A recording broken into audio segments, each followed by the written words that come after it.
Are you tired of hearing all the scary predictions about our market crashing and other extreme forecasts, and you're wondering what's really happening in the Amador County real estate market?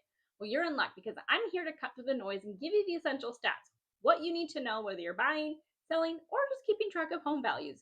No jargon, no unnecessary details, just clear insights to help you stay informed without all the fear. Let's go.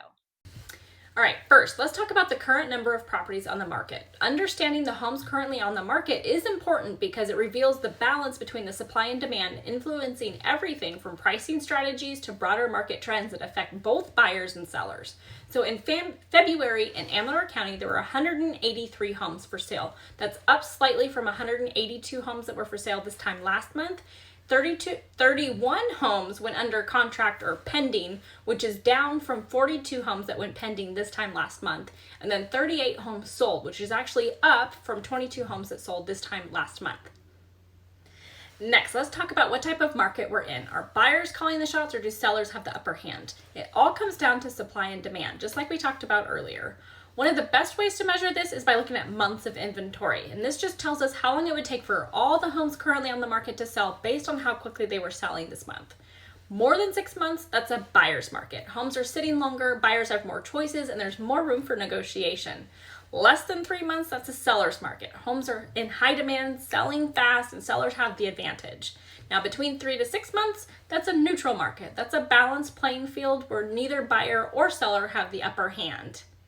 Where are we right now? Let's take a look. In February of 2025, there were 4.8 months of inventory, which means we're back in a neutral market. As you may recall from my last market update for January, we had officially moved into a buyer's market with 9.1 months of inventory. But as I mentioned in that video, we were still thawing out from the winter lull, which from the looks of it, we officially thawed out. Again, we want to keep a close eye on this stat as our market continues to shift with mortgage rates and everything else that is going on with our economy right now to see where we trend. And just a quick sidebar, I know many of you are concerned about rumors of a market crash similar to what we've experienced in 2008 and 2009. If this is a concern of yours, I recently did a video that I'll link below that talks about what led to the 2008 crash compared to what we're seeing today. I was on the banking side of things when the market crashed, so I have a deeper behind the scenes understanding of what actually happened during that time and what led up to it, and I share some of those insights with you in that video. Also, keep in mind that the feds have been so hesitant to reduce the interest rate because they want to see our inflation rate go down slowly towards 2% and plateau versus going rapidly down 2% and causing a recession.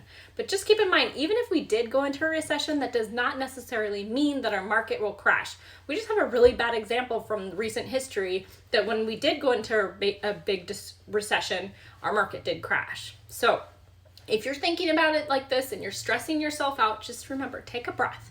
This is exactly why we want to take a look at what's actually going on in our market every single month and not listening to the fear-based information that you're hearing, okay? So this is why I'm also here telling you all about this information because I want to make sure you are an informed buyer or seller and you actually know what's going on. Okay, let's take a look at how much homes are worth in Amador County. To determine this, we need to look at 3 different things. Number 1, the median list price, which is how much homes were listed at on the market. The second thing is the median close prices, which they actually sold for. And then the third one, which is the list to close price ratio, which is just a difference between the original list price versus the closing price in the form of a percentage.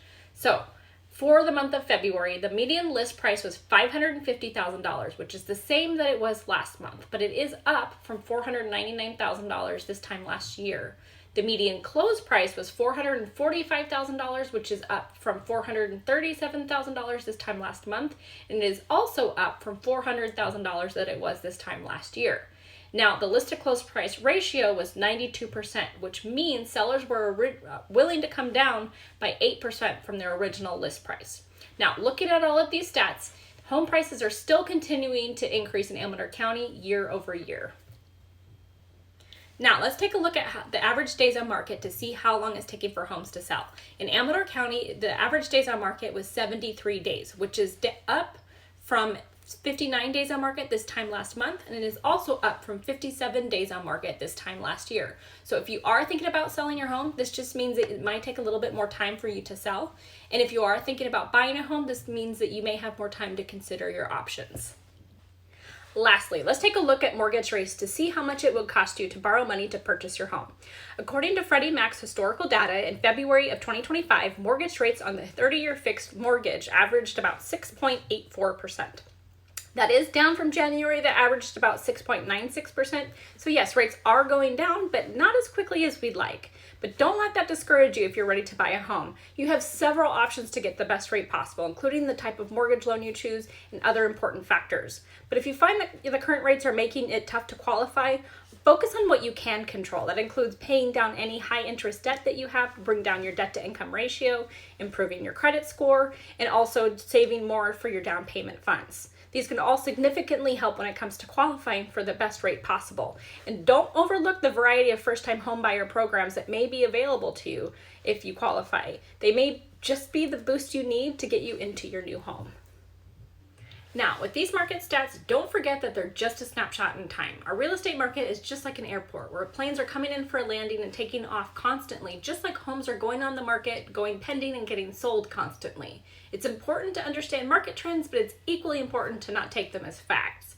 So if you're thinking about buying or selling your home and want to know what the market, how it might personally affect you, let's connect. You can schedule a free, no obligation market evaluation of your home to see where you stand, book a call to discuss your immediate questions, or you can set up an initial consultation for a comprehensive planning session tailored to your real estate needs.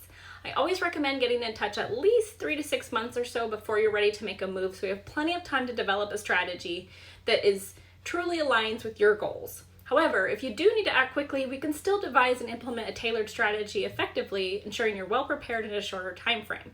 So when you're ready to explore your options, definitely take a look at those links to set either of those meetings up. And stay tuned for my next market update video for March of 2025. And be sure to like, follow, and subscribe for more information just like this.